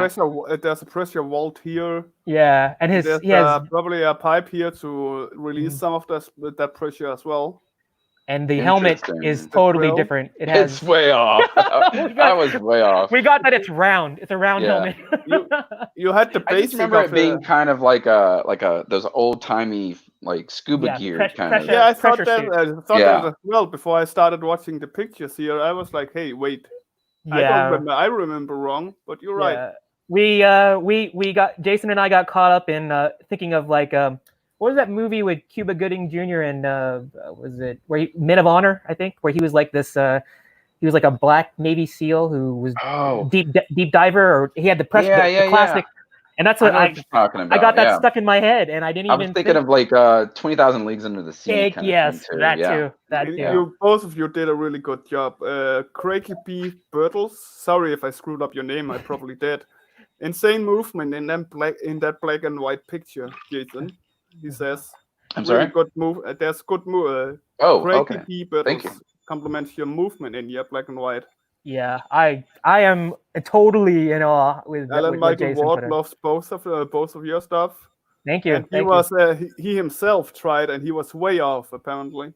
Oh, let's see it. Yeah, did he share it? He hasn't shared it yet. I'm still waiting. Okay. Did anyone else? If anyone else did, remember to share it. You'll be able to pop in. Yeah. With your thoughts. Ask the resident artist, Jason, here a question or two before you get kicked out again. I like how Jason made his look like he was coming out of water, where mine I made bubbles, so he's like underwater. But I just remember like the place that they're in, like the tunnels and stuff, leak. Yes. Yeah. Don't they like they leak a lot of water? So I figured like have that. It is an underwater city. It is an underwater city after all. Right. Yeah. I would assume that they are fit for being in water.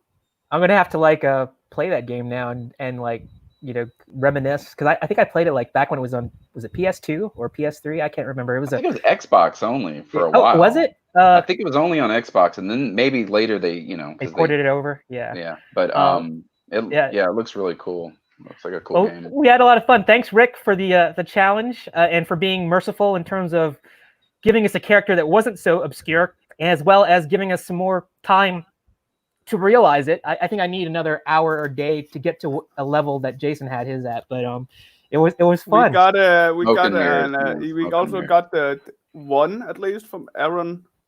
Oh, we got Alan Michael Ward. Okay. Do we have a? Me add? Is it this one? Yep. Oh, wow! He even put a little. Eddie, he drew a little sister as well. That's awesome. He showed us both up. Just from what I've been saying, and if he didn't know as much as you guys did, I think it's pretty good. It's pretty fun. It's charming. I love it. Yeah. He has like kind of like this Alan Michael, he has a lot of like anime manga influence in his artwork, and this reminds me of something that would fit into that whole Astro Boy, like Metropolis. I was gonna say like Astro Boy, Speed Racer. Yeah, exactly. And great design. I mean, if you didn't know who Big Daddy was, this has that great Japanese retro vibe to it. So really like it. You followed the very small description I gave you. Yeah, very, very good work. And hopefully, we're approaching, it's almost 2:30. So I think as much as we would like to do maybe Bounty Bullfrog, I don't want to take too much more of Jason's time in terms of like... I'm here as long as you guys want me to. But I really want, I just, I want to keep it... Let's do a Bounty Bullfrog then. You want to do it? Okay. All right, let's do it. I want to see you guys do it. Let's say, yeah, it's 30 minutes. Let's say 15 minutes. 15 minutes? Yeah. Okay. All right. That'll be a challenge for me. Go ahead and ask it. 15. Okay. All right. So let's do Bounty Bullfrog. Alan Michael Ward, if you want to find out more about Jason Flowers, all of the links is in the ticker at the bottom. Yep. Running thing here in the bottom, as you can tell. The links here. There's Instagram, there's Facebook there's Blogspot, Instagram, Big Cartel. I don't even know what that is, but you can find his art there as well. Yeah, Big Cartel is like that's My your online store, your yeah. online store. So like if you want to buy so some if you want to buy stuff, Flower Power swag, if you want to get it, that's where you want to go. Flower Power swag. Right. So while we're because I want to find some way to slow down this awesome artwork from Jason. Tell us a little bit about. Tell us a little. Are we supposed to start? I think I think we started already. Okay. Okay. But you already started. Tell us a little bit about. I wasn't even allowed to say go, but yeah. Tell us a little bit about Bounty Bullfrog. So again, Bounty Bullfrog is one of the 4 comics I'm trying to work on at once, and this is a character that I created back in 1999. Again, like when I started getting back into comics, and I was inspired by the Turtle stuff. Mm-hmm. So this is like the original 1999 comic that I created. Wow. And I would just go to Office Depot and print these up, and would your mom would tell you don't print it. And yeah. After a while, I was just like going to my dad and being like, hey, can you take me? Mm-hmm. But I would go to these like little local toy and comic shows and set up and sell my work, and so I would make these little books, sell them for like a couple bucks. And so what's his story? Is he like the idea of him is mainly again, it's very heavily in the original, you can kind of see he's very inspired, like Ninja Turtles looking. You know who what I first thought of?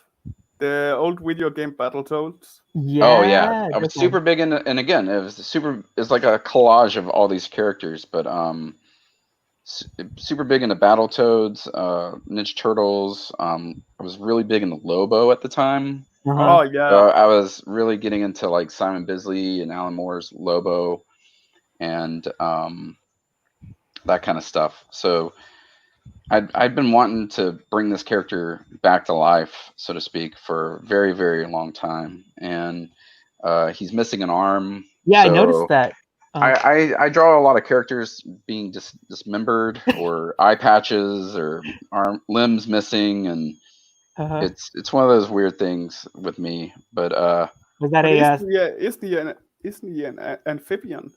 Yeah, maybe it'll grow back because he's an amphibian. Yeah. Well, I was big on Scud too. I don't know if you're familiar with Scud. Not familiar with Scud. Scud, the disposable assassin robot.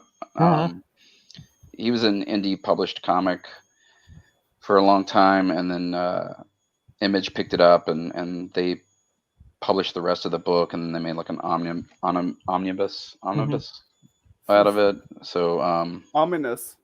Ominous. Yes. Yeah, but let the Danish guy teach you how to English. But it's a really cool book.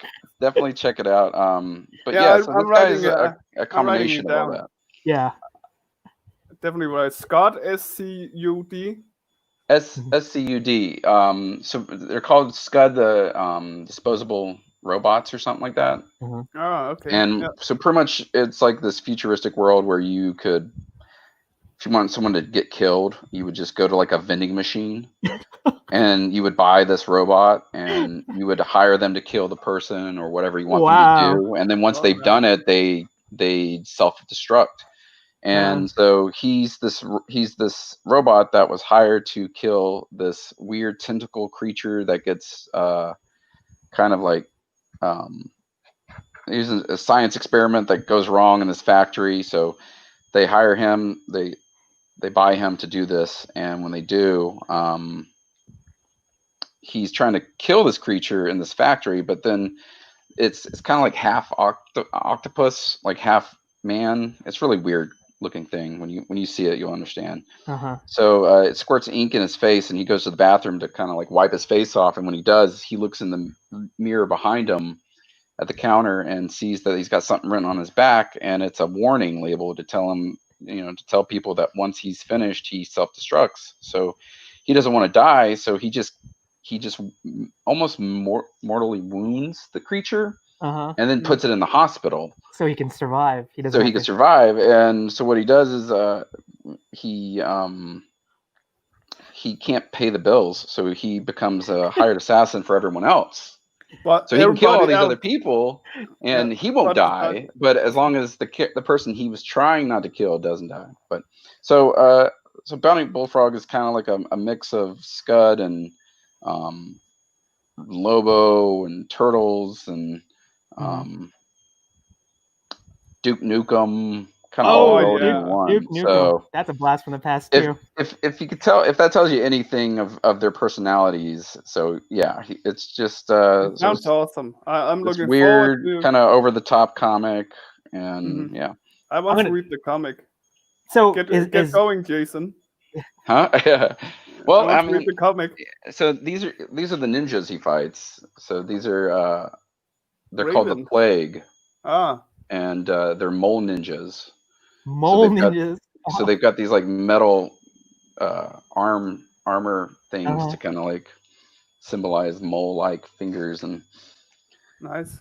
It's just weird. It's just a lot of weird stuff, ideas. I've got like aquatic vampires that live in the ocean. So he lives in a world where animals are humanoid, and it's not just him being a mutant. Right. It's going to be very like modernized. Like this is normal. Like a normal thing to see mutants, and there's a robotic praying mantis. Oh, nice. That he befriends, but yeah, it's again, it's just the early stages. I have the first issue scripted, but again, the whole pitch idea is kind of still new. For sure. That was the one thing when I started showing people AAI Wars. I had to get the pitch down perfect for that one. So that's why that one rolled so easily off the tongue, as opposed to these ideas with Demon Blood. Since I'm still trying to get them a little more. Jason started on the inking. Jerel, keep it up. Stop it! Don't tell me. I don't even want to look at how awesome it probably. I'm sure that it is. I just want to get a composition down, and that's what I'm shooting for. Well, and again, this is my character, so of course I'm going to be a little more familiar with it than he will. Right. But I like that story. I think it's kind of neat to hear, because I also now that I hear of Bounty Bullfrog, I also think of those bounty hunter shows. What was it? Dog the Bounty Hunter or something? I forgot what his name. I had this idea, and I was looking at your artwork, and he was missing a hand in one of them. Does it grow back, or does it? He's gonna get a robotic arm later on, which is gonna be kind of cool. And that happens in the second. Well, that happens in the second issue, but spoiler alert, everybody. Yeah, exactly. Sorry, I kind of was able to wrestle out a spoiler. so no, it's cool. It's only momentarily. Okay. So when are we going to see the first issue? Is it? I'm planning to kickstart the first issue for September. All right. I tell you, I want you back on the show, whether it's ART or Let It Out, LIO, and let's showcase you. If you're free in September. Awesome. Yeah. Book some time, and we'll be glad to help you to properly launch that Kickstarter, because here at Comics Cast we really want to make sure that independent creators come first. Whether you're an author, a illustrator, inker, studio, we want to put the independent content up front. Because that's I think is not getting the attention it deserves, and it's a hot market. There's so much stuff out there, and good quality stuff, like a Bounty. Exactly. I'm sorry? It looks really good, and as Jerel says, that's one of the reasons I joined Comics Cast, is exactly because you are helping indie creators, not just comic book artists. You're helping indie creators in all aspects. All aspects. I really like that. Yeah, well, I appreciate everything you guys have done, and yeah, I would love to come back. So definitely expect that. Totally. When you're ready to do the formal launch, just give us a call. I think our audience wants to see that too. So one more minute. One more minute. All right, let's put some. What? I don't know if I trust your timer there, good sir. I think in Denmark, time goes faster. Ah. That's the thing. But yeah, I've been it's big on cool. indie comics for that. 1 more minute, and then you have 5 minutes to go. Oh, what? They apparently tell time differently in Denmark too. So, No, I just love to look at your stressed faces and how Jerel's pencil suddenly starts to speed up. So this is all a game to you. Yeah, it is. How can I manipulate Jerel? That's what he's doing. How can I make him squirm? Hey, I'm here to have fun as well. You're I'm sorry that it's on your. I'm sorry that it's. You're keeping it fresh. Keeping it fresh. Yes.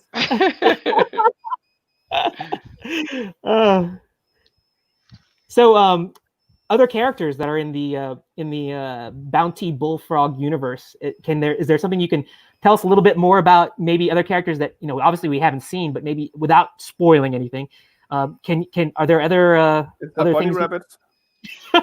Yeah. So the cool thing is, the idea is he's trying to get this lunar stone back from these mole ninjas at the beginning of the issue, of the first issue, and he kind of ends up failing, and it takes place 4 years later. So he's kind of a lot older and kind of beaten down from that situation, and this girl comes to him trying to ask him to kind of subcontract him to help her find this stone that he was supposed to get from them. That he gets it, but then what happens is he loses it, and he loses it in the ocean, and that's where the second issue takes place with them fighting. Yeah. So he's not kind of like he doesn't save the day all the time. He's gonna be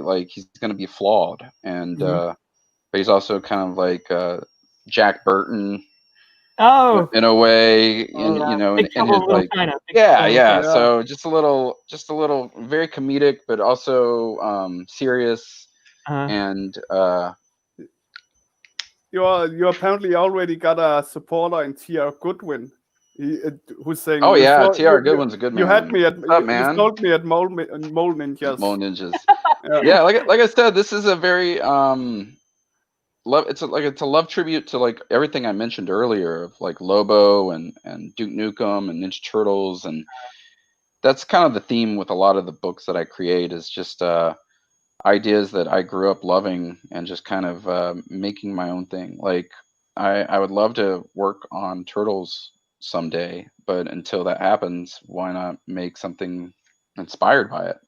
Like they did, like with Daredevil. Right. So. And what's cool and what's brilliant about it, because your characters would totally fit in the Mutant Ninja Turtle universe. I think you could see a cross-pollination of, you bring your IPs into their world, ideally. Oh yeah, I mean that would be the dream come true, I think, right? Yeah, a really dream come true. And that's the funny thing too, is the Creed did that with he did a Turtle crossover issue. Yeah. And I can't remember if it was 1 or 2 issues. It's pretty inspiring. I don't know. I only heard him talk about it on his YouTube channel. I gotta look him up. I didn't know he was on YouTube. Are you even a fan, Jason? Oh, here we go.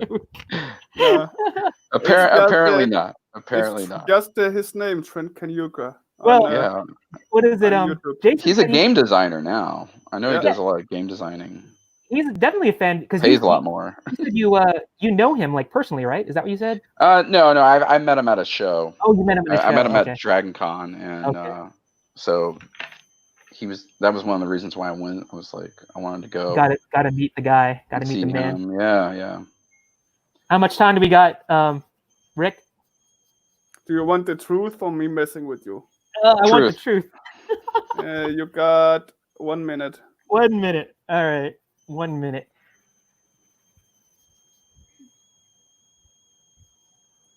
And we also got Joel coming in with a with his version later on Oh, great. that we're gonna share.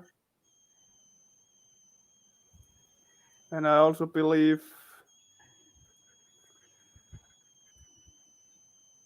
Alan Michael was working on it. Might be wrong, but he sent me an angry DM that I should stop messing with the time. And I'm glad it's not just us. I'm glad other people are like, what? Well, here's the spoiler, Alan. No, I'm not. You're not gonna stop me having my own fun. It keeps you on your toes, damn it.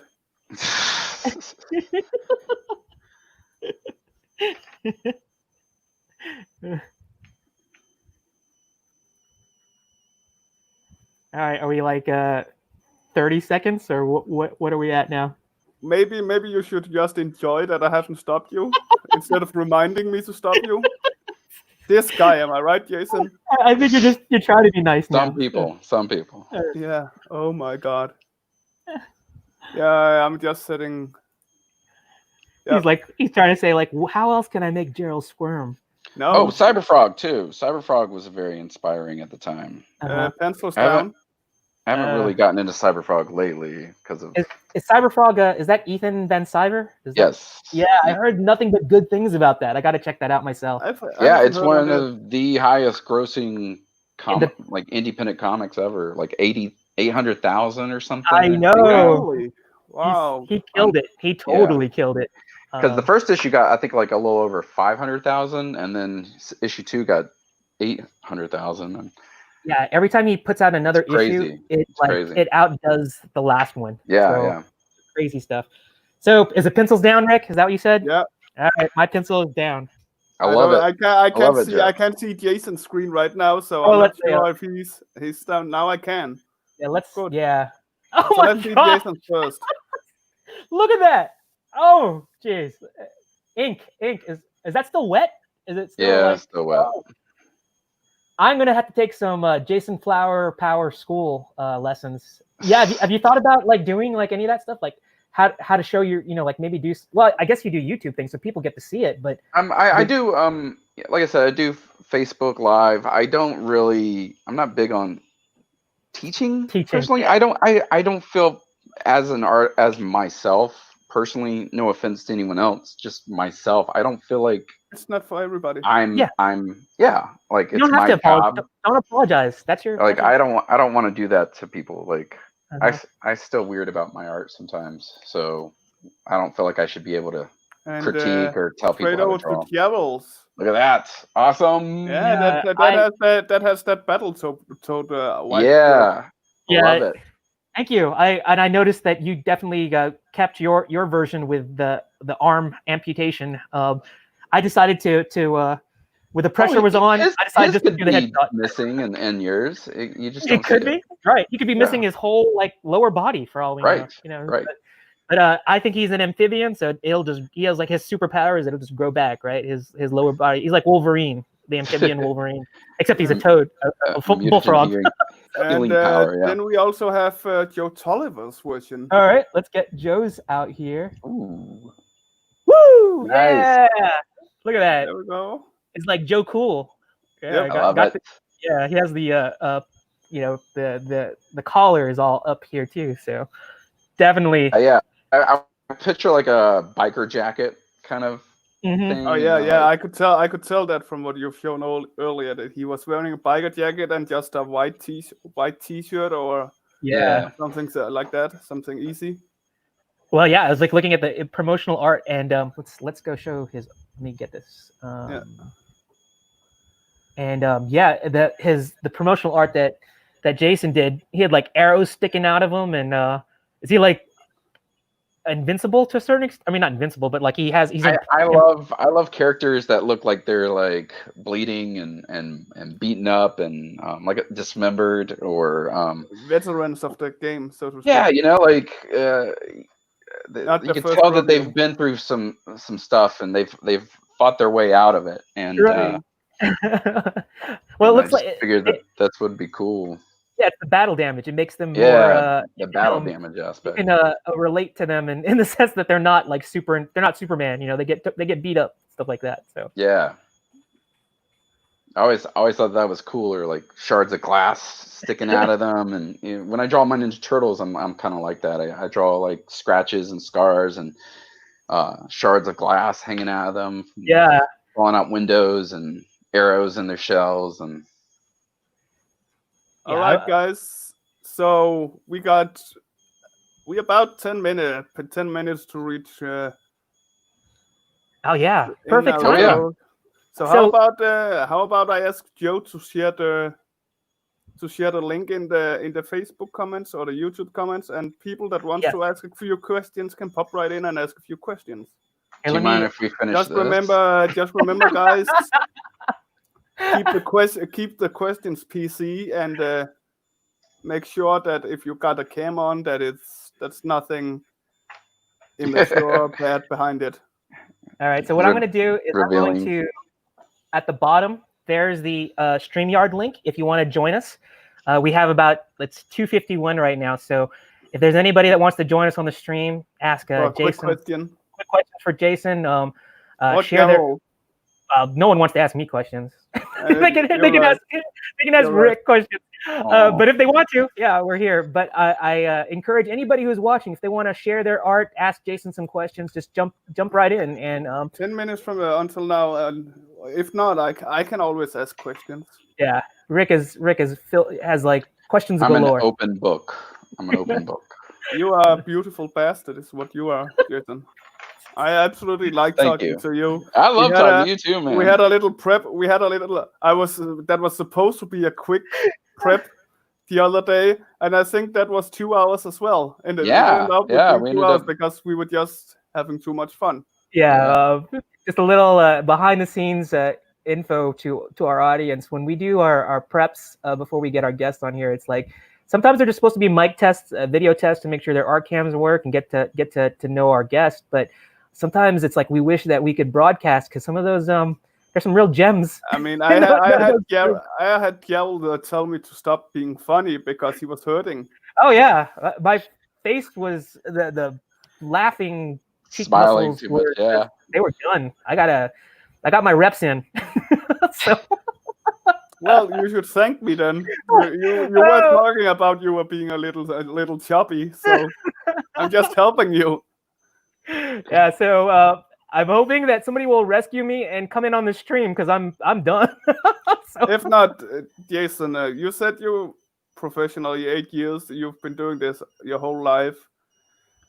Who is your ultimate favorite artist? One artist and your favorite comic.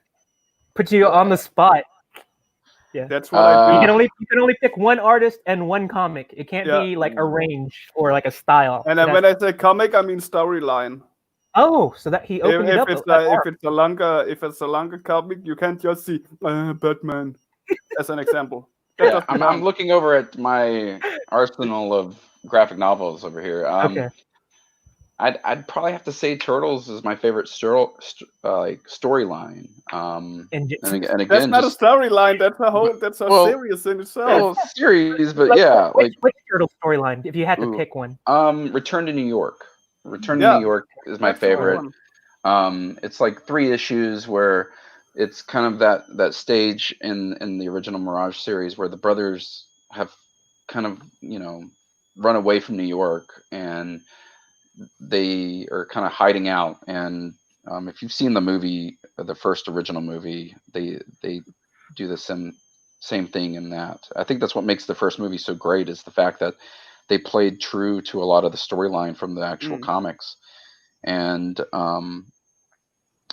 Raphael kind of like runs off and goes back to the city, and he runs into a Triceraton, which are these giant alien Triceratopses. And his name is Zog, General Zog, and he becomes he's kind of like not all there right now, so he uses him to kind of infiltrate the Foot Clan. So the brothers come back looking for Raph, and when they do, he's teamed up with Zog, so they go fight and kill off the Foot Clan because they don't know that Shredder's been resurrected. And they do some kind of weird technology to resurrect them with like maggots and stuff. It's really cool. The maggots was the real draw for like why And this it is was, your favorite. and it's black and white, with their typical style of toning. And Jim Lawson drew it. Jim Lawson's fantastic, Right. and it's just a really awesome storyline. That So just favorite artist. Yeah, I know that's the actual hard question. that's a hard one. Oh man, favorite artist. Hi, Jim O'Reilly. Welcome to the show. Sadly, a little too late, but welcome, and we will have the replay up for you immediately after this. I'd have to say Jason Sean Alexander. Jason Sean Alexander. Ooh, He nice. was working. He's well known now the most for working on Spawn. Yeah. For like the last 2 or 3 years, he was working on Spawn full time. He's doing Philadelphia right now, which is amazing. Ooh, I never heard of that one. Yeah, it's look that up. but he created this comic called Empty Zone, and I was a big fan of Empty Zone growing up because it was another indie comic, and he created that and then started publishing it through Image, probably about 5 or 6 years ago, and then that led into him doing Spawn, and now he's doing Philadelphia, and after he finishes Philadelphia, he says he's going to go back to Empty Zone. So I've been a huge fan of him since I was like 16, and it's cool to see his progression. Yeah, I love this because I get to get a lot of new indie names, because in Denmark it was only the big two. Yeah, we didn't have comic book stores. We had one and that was like the opposite side of the country for me, so I never got to it. And there was no internet at first, so all this stuff I got was from the TV or the small issues that were sold in the normal stores, which was always the big ones, Marvel for mostly, so Spider-Man and Turtles. I was a fan of from the TV shows.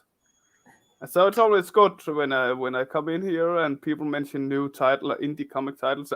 When I joined, well, it's not a secret.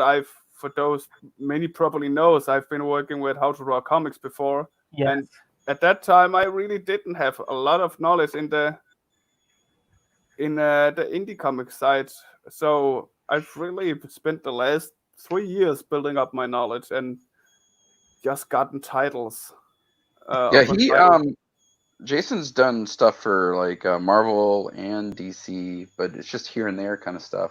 And he's worked for tons of different companies, but him doing I knew his name, and I remember his Spawn because I started following that. His Spawn is awesome. Yeah, Jim O'Reilly just says drawing looks great, fellas. Thanks. Hey, Jim. Really? Jerel's as well, Jim? Really? This is Rick. He's like stabbing me with a short stick, and he's like twisting it. He's like, I love it. It looks awesome. Well, you should just stop inviting me then if that's not what you want. No, I enjoy pain. That's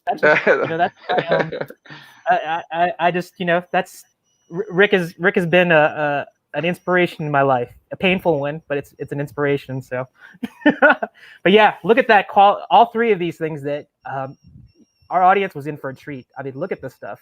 He did this is live on stream. These are all finished, polished stuff. I mean, he just needs to scan these in, and he can add digital colors, and it would that's what I'm looking for. I mean, I would buy them as they are there. I don't need colors. Oh well, you see the black and white. Once he can give us both black and white and color, I want both. I want both.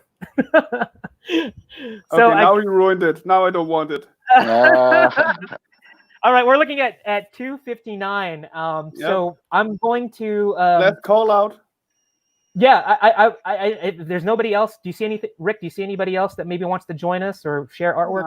I think it's too late for them now.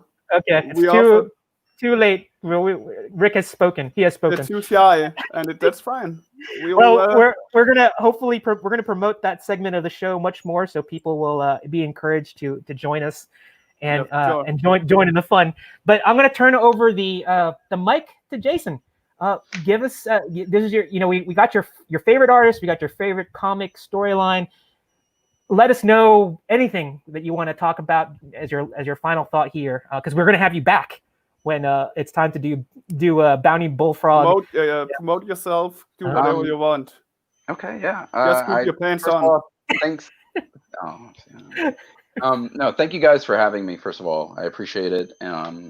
It's been fun. I've enjoyed it, and I'm glad that it wasn't the mystery character wasn't something too obscure for us. But no, this has been great. I love talking and chatting about comics. It's hard when you're like by yourself all the time drawing, and you don't get that interaction with people who are familiar with other things and comics and stuff. Like I talk to my wife all the time about stuff, and she's like, yeah. Like, and she knows a lot about it, but it's just, you know, when you're sitting by yourself doing stuff. Like I do watch a lot of podcasts and stuff, but I appreciate you guys having me on, and it's been awesome. And if you're interested in my work, check out my Big Cartel. That's where my books are, or message me on Facebook, on Instagram. Make sure to add me on both of those. What are we doing with these pieces? Did you want them, or you want me to just... I'm stealing them. Rick is gonna like put them on the underground market and profit from them. But there you go. That's but just to give our audience a heads up, what we're gonna do is Jason, they're polished already, but if he wants to, like, if you want to tweak it or add any more things like digital color, if you want to do that, because I dig your sublime colors. Your color theory is great, but provide us both the black and white and the color ones if you do it, and we're gonna put it on as a follow-up to this cast. It'll be on our Facebook page as well as YouTube, but on our Facebook page I will do a follow-up showing our featured guest Jason's artwork, and it'll also be on our Instagram. So look for those probably in the next, I would say, the next couple of days. That'll be there. That'll give us some time for Jason to decide if he wants to take anything a little bit further or not. But if he chooses to leave it as it is, I'm all for it. Rick, I definitely wants it just as black and white. But I would love to see the colors if you want to do that. But we will post that to our Instagram, like I said, and Facebook. And check out the ticker at the bottom one last time. And I will also put that in the Instagram post and the Facebook post, his social media handles. So please check that out. Check out the Big Cartel. Get some Flower Power swag. There's all sorts of cool stuff. Check out his Instagram to see more of that turtle love that he's been showing. There's some great animation there going on with that. That was great timing. Great timing. So that being said, we close out our show with one last thing. So let me pull that up. Hold on one moment. How professional. Jerel, are you not ready for that? I'm never ready. I am never ready. Now you forced us to be awkwardly silenced because you're not ready. That's not professional. I'm so sorry, guys. A big high five freeze. Okay. There we go. All right. So that the last thing that we end our show, it's become a tradition now because we really want to promote our partner, our charity partner, and it's Golden Flight.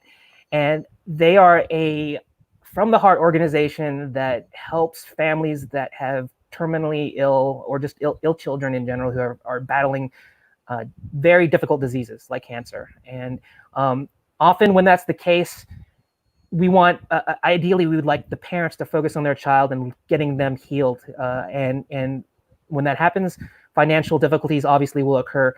Golden Flight, their purpose, their main purpose is to make sure that those financial difficulties are met. They are a local organization closer to me on the East Coast, the Baltimore, Washington, D.C., Virginia area.